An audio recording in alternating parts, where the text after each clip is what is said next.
உங்கள் மரபை நிலைநாட்ட கடவுளின் கட்டளைகளை வெகு திறமையாக புறக்கணித்து விட்டீர்கள். இயேசுவில் அன்புணரை சகோதர சகோதரிகளே, கல்லூரியில் படித்தபோது என்னுடைய கல்லூரி ப்ரொஃபஸர் ஒருவர் ஒரு நாள் இவ்வாறு ஒரு தர்க்கத்தை வைத்தார். குடிக்கும் பொழுது குடிக்கிறவர்கள் எல்லாம் தூங்கி விடுகிறார்கள். தூங்கும் பொழுது நாம் பாவம் செய்வதில்லை. பாவம் செய்யாதவர்கள் மோட்சத்துக்கு போவார்கள். அதனால் எல்லாரும் குடிப்போம், மோட்சத்துக்கு போவோம். கரெக்டு தானே?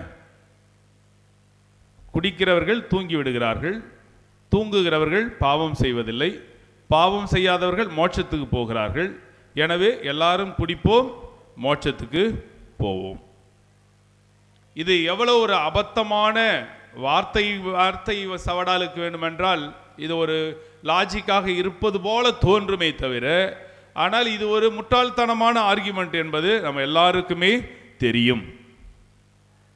சட்டங்களை பின்பற்றுவதிலும் நாம் கடைபிடிக்க வேண்டிய வழிமுறை என்று ஒன்று இருக்கிறது. ஆங்கிலத்திலே சொல்லும் பொழுது letter of the law, spirit of the law அப்படின்னு சொல்லுவாங்க. எழுத்து வடிவில் சட்டம் என்ன இருக்கிறது, ஆனால் அது உண்மையிலே எதை குறித்து சொல்கிறது அப்படிங்கிறது தான் அதனுடைய முக்கியமான கருத்து. அதாவது சொல்லுவார்கள், உன்னுடைய சுதந்திரம் என்பது மற்றவனுடைய மூக்கு நுனி வரைக்கும் தான் அப்படின்னு சொல்லுவாங்க. அப்படின்னா என்ன அர்த்தம்னா, மற்றவனை சீன்ற மாதிரி நீ எதுவும் பண்ணக்கூடாதுன்னு அர்த்தம். அதை விட்டுட்டு எனக்கு தான் உன் மூக்கு வரைக்கும் சுதந்திரம் இருக்குதே அப்படின்ட்டு அவன் மூஞ்சி முன்னாடி போய் கத்தியை சொட்டினா அவன் நம்மளை சுவாட்டி தள்ளிடுவான். அப்போ அந்த சட்டத்தினுடைய அந்த வாக்கியத்தினுடைய அர்த்தம் என்ன என்பதை நாம் உணர்ந்து செயல்பட வேண்டும். இதைத்தான் ஆண்டவர் இயேசு தன்னுடைய போதனையிலே மிக தெளிவாக, தனக்கும் தன்னுடைய சீடர்கள் யாரெல்லாம் தன்னுடைய பேச்சை கேட்கிறார்களோ அவர்கள் எல்லாரும் ஒரு காலம் மூட நம்பிக்கைக்கோ அல்லது அறிவில்லாமல் எந்த புரிதலும் இல்லாமல் பின்பற்றுகிற ஒரு மூடர்களாக, ஒரு மந்தை கூட்டமாக இல்லாதபடிக்கு தாங்கள் எதை பின்பற்றுகிறோம், தன்னை பின்பற்றுவதால் என்ன விலையை அவர்கள் கொடுக்க வேண்டி வரும், தன்னை பின்பற்றுவதால் அவர்கள் எத்தகைய தியாகங்களை மேற்கொள்ள வேண்டி வரும் என்பதை மிக தெளிவாக தன்னுக்கும் தன்னுடைய சீடர்களுக்கும் எல்லாருக்குமே அவர் சொல்லி வந்திருக்கிறார். இன்று நாமும் அவரை பின்பற்றுகிற ஒவ்வொருவருமே மூட நம்பிக்கை உள்ளவர்களாக இருக்கக்கூடாது என்பதிலும் மிக எச்சரிக்கையாக இருக்கிறார். திருச்சபையும் அதனால் தான் தன்னுடைய போதனைகளை எப்பொழுதுமே தெளிவாகவும் விளக்கமாகவும் வைக்கிறது.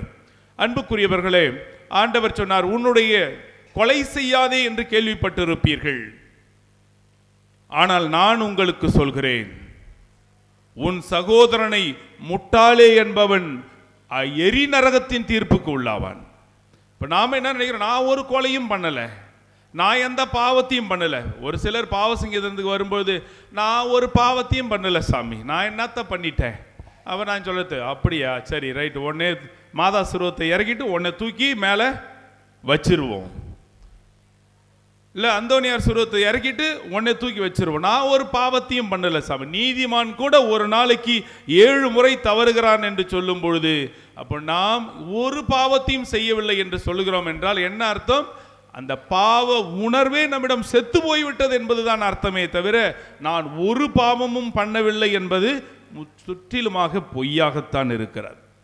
எனவே கொலை செய்யாதே என்றது அதை வச்சு நம்ம மற்ற எல்லாத்தையும் பண்ணுறது, அவனை அப்படியே உசுரோட வச்சு சாவடிக்கிறது, அவனுக்கு அவன் வாழறதுக்கு வழி இல்லாமல் எல்லா பாவத்தையும் பண்ண வேண்டியது. கேட்டால் நான் ஒரு பாவத்தையும் பண்ணலை அப்படின்னு சொன்ன. இதுதான் சொன்ன ஒருத்தன் வந்து பாவசங்கீதத்தில் போயிட்டு, சாமி நான் கவுரு திருடிட்டேன் அப்படின்னா, கவுரு எங்கே கிடந்துச்சு? கீழே கிடந்துச்சு. சரி, இது ஒரு பெரிய தப்பா அப்படின்னா, இல்லை சாமி, அந்த கவுரை எடுக்கும்போது அது கவுருக்கு நுனியில் ஒரு பசுமாடு கட்டி இருந்துச்சு அப்படின்னா. பசுமாடு கட்டி இருந்துச்சு, ஆமாம் ஆமாம், ஸோ அவ்வளோதானே? இல்லை இல்லை சாமி, கூட ஒரு கண்ணுக்குட்டியும் சேர்ந்தே வந்தது. அப்போ நீ வந்து கவுரை மட்டும்தான் திருடுன்னு சொன்னேன். நான் கவுரை மட்டும்தான் நான் எடுத்தேன். இவன் உண்மையிலே மனம் மாறுற ஆளா? கிடையாது. அப்போ கடமையை தீர்க்க வேண்டும் என்று வந்து நிற்கிறவன். அதற்கு ஆண்டவர் இன்னும் சொன்னார், விபச்சாரம் செய்யாதே என்று கேள்விப்பட்டிருப்பீர்கள், ஆனால் நான் உங்களுக்கு சொல்கிறேன், ஒரு பெண்ணை இச்சையோடு பார்க்கும் பொழுதே நீ உன்னுடைய உள்ளத்தில் அவளோடு விபச்சாரம் செய்ததாயிற்று என்று உண்மையிலும் உண்மையாக உங்களுக்கு சொல்கிறேன் என்கிறார். அப்போ என்ன, நம்முடைய உள்ளத்தில் எந்தவித சலனமோ பாவ எண்ணங்களோ இல்லாமல் நாம் இருக்க வேண்டும் என்பதுதான் ஆண்டவர் இயேசு நமக்கு தருகிற தெளிவான போதனை.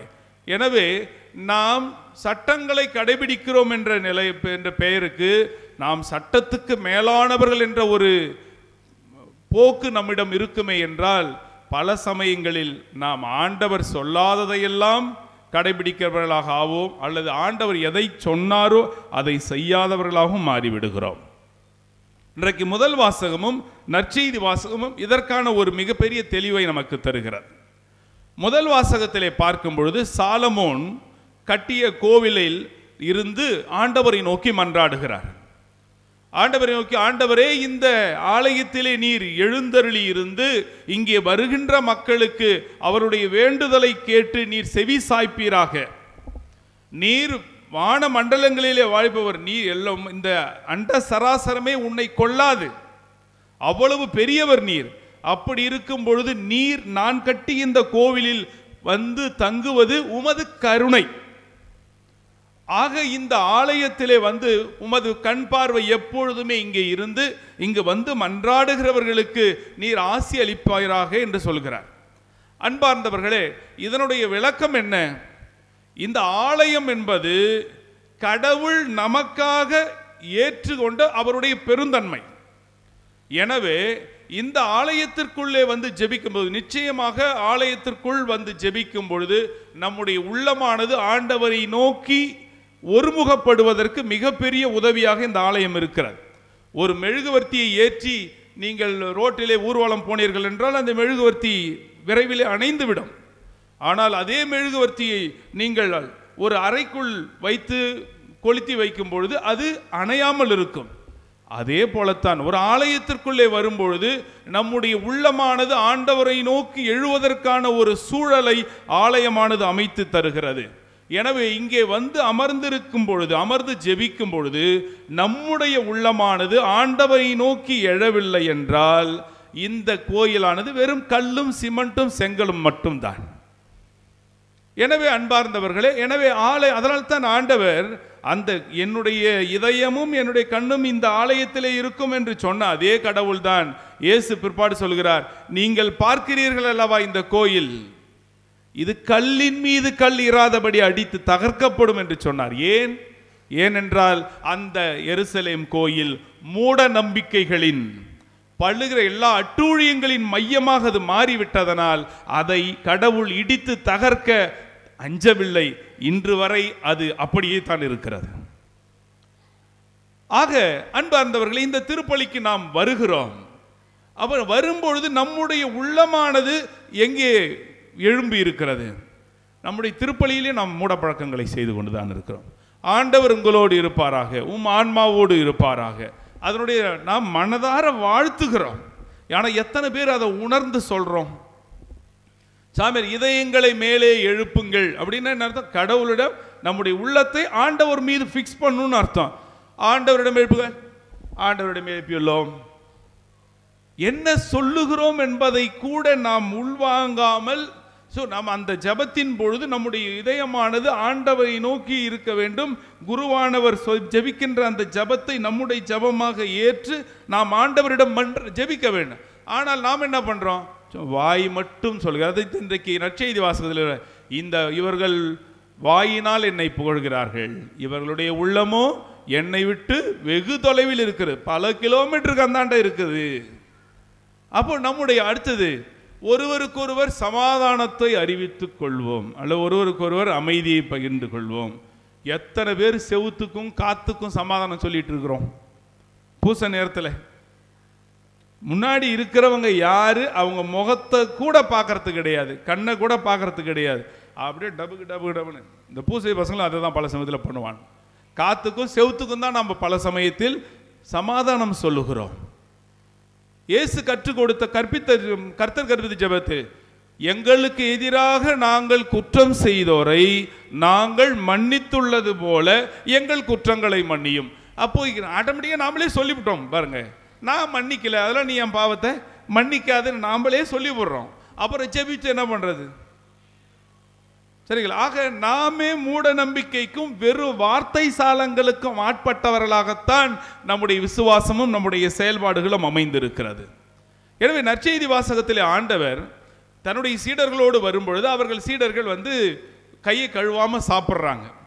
ஒருவேளை அவர்கள் வரும்பொழுதே வழியிலே கையை கழுவி வந்திருக்கலாம், அல்லது வேற எங்கேயும் எதுவும் தொடாமல் வந்திருந்திருக்கலாம். அதனால கை கழுவ வேண்டிய அவசியம் இல்லை என்ற எண்ணத்தோடு அவர்கள் சாப்பிட வந்திருக்கலாம்.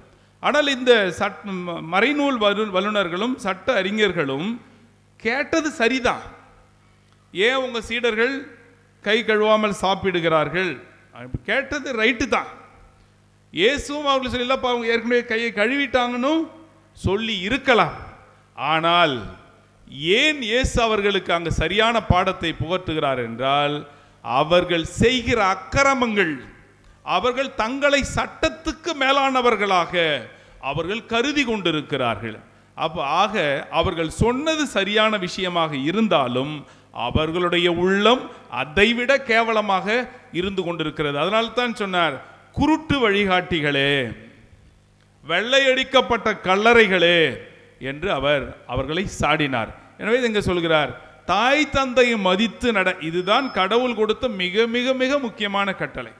உன் கடவுளாகிய ஆண்டவர் உனக்கு கொடுக்க போகும் நாட்டிலே நீ நெடுநாள் வாழும் பொருட்டு உன் தாய் தந்தையை மதித்து நட. இது ரொம்ப முக்கியமானது. எந்த சூழ்நிலையிலும் இதுல கொஞ்சம் கூட டைலூட் பண்ணவே முடியாது இந்த சட்டத்தை பொறுத்த மட்டில். அதையும் சொல்கிற ஆண்டவர், தாய் தந்தைக்கு காண்பிக்கப்படும் இரக்கம் ஒருபோதும் மறக்கப்படாது. உன் தந்தைக்கு நீ கட்டுகிற மரியாதை உன் பாவத்துக்கு கழுவாயாக அமையும். அப்படி இருக்கும்போது நீ கோயிலுக்கு காணிக்கை கொடுத்துட்டீங்கன்னா உன் அப்பா அம்மாவுக்கு எதையும் செய்ய வேணான்னு நீங்க சொல்லிடுறீங்க. ஏன்னா அவங்களுக்கு உண்டி நிரம்புது. அப்ப இந்த அறிஞர்கள், சட்ட வல்லுநர்கள் என்ன செய்கிறார்கள்? தங்களுக்கு வருமானம் வருகிறது போல எல்லாவற்றையும் வளைத்து மாற்றி விட்டார்கள். எனவே அன்பார்ந்தவர்களே, ஆண்டவருடைய வார்த்தை மிக தெளிவாக இருக்கும் பொழுது அதற்கு யார் தவறான தங்களுக்கு சுயமான தங்களுக்கு லாபம் வரி போல அந்த வார்த்தைகளை வலித்தாலும் அது தப்பு தான். அதைத்தான் இயேசு அவங்க மூஞ்சல் அறிஞ்ச மாதிரி ஸ்ட்ரெயிட்டாவே அவர் சொன்னார். எனவே அன்பார்ந்தவர்களே, இன்று நாமும் இப்படி மூட நம்பிக்கைக்கும் ஆண்டவர் குறிப்பிடாததையெல்லாம் செய்து நாம் வீண் ஏதோ ஒரு நம்பிக்கையிலே இருக்கக்கூடாது. நான் ஒரு பக்தியுள்ள கிறிஸ்தவள், ஆண்டவருடைய ஆலயத்திற்கு போகிறேன், திருப்பலியில் பங்கேற்கிறேன், ஆண்டவருடைய திருவுடலை உட்கொள்ளுகிறேன், நான் நல்ல ஜெபமாலை சொல்லுகிறேன், எல்லாமே நல்லது தாங்க. ஆனால் வீட்டுக்கு நீங்கள் போய் உன்னுடைய மனைவியோடு நீ சமாதானமாக வாழ முடியவில்லை, உன்னுடைய மனைவியோடு நீ பிரமாணிக்கமாக இருக்க முடியவில்லை, உன்னுடைய பிள்ளைக்கு ஒரு நல்ல தந்தையாக இருந்து அவருக்கு பக்தி விசுவாசத்தை உன்னால் ஊட்டி வளர்க்கவில்லை என்றால் உன்னுடைய விசுவாசம் எதற்கு? ஆக செயலில் வெளிப்படாத விசுவாசம் செத்த விசுவாசம். அதைத்தான் புனித யாக்கோபு சொல்கிறார், கண்ணால் காணக்கூடிய உன் சகோதரனை அன்பு செய்யாமல் கண்ணால் காணாத கடவுளை நான் அன்பு செய்கிறேன் என்று சொல்லுகிறவன் பொய்யன் அல்லது மூட நம்பிக்கைவாதி அல்லது குருட்டு வழிகாட்டி. எனவே அன்பார்ந்தவர்களே, நாம் ஆலயத்திற்கு வருகிறோம், ஆண்டவரை அண்டி வருகிறோம், அருள் வரங்களை பெற்று செல்லவில்லை என்றாலும் பரவாயில்லை, சாபங்களை நாம் பெற்று செல்லக்கூடாது. பல சமயத்தில் பாவசங்கீதனம் போய் நல்ல பாவசங்கீதம் செய்யாமல் திரும்பி வந்துடுறோம். ஆலயத்துக்குள்ளே திருப்பலியை மற்றவங்களையும் டிஸ்டர்ப் பண்ணி அவங்களும் பூசை காண்றதுக்கு வந்த வழி இல்லாமல் நாம் அவங்க வேடிக்கை பார்க்கறதுக்கு நாம் காரணமாயிடுகிறோம். ஆண்டவர் சொல்கிறார், இடரல் வராமல் இருக்க முடியாது, ஆனால் யாரால் வருகிறதோ அவனுக்கு ஐயோ கேடு. அதற்கு அவன் அப்படி ஒரு சிறுவனுக்கு இடரலாய் இருப்பதை விட அவனுடைய கழுத்திலே பெரிய எந்திரக்கல்லை கட்டி அவனை கடலிலே தள்ளுவது அவருக்கு நலம் என்று சொல்லுகிறார். ஆக திருப்பலிக்கு நாம் பல சமயத்தில் சாபத்தை பெற்று செல்கிறோம். ஆண்டவருடைய உடலை எந்தவித தயாரிப்புமே இல்லாமல், ஒரு நல்ல ஆன்ம தயாரிப்பு இல்லாமல், அருள் நிலையிலே இல்லாமல் உட்கொண்டு நாம் மீண்டும் சாபத்தை பெற்று செல்கிறோம். புனித சின்னப்பர் சொல்கிறார், இந்த ஆண்டவருடைய திருவுடலை தகுந்த நிலையிலே உட்கொள்ளவில்லை என்றால் நீ சாபங்களை உட்கொள்ளுகிறாய் என்று சொல்லுகிறார். எனவே அன்புக்குரியவர்களே, ஆசீர்வாதத்தை மட்டும் பெற்று செல்வோம், சாபங்கள் நமக்கு வேண்டாம். அதற்கு வெளிவேடத்தை அகற்றுவோம், ஆண்டவருடைய வார்த்தைகளை பின்பற்றுவோம், இறைவன் நமக்கு வாழ்வளிப்பாராக. ஆமென்.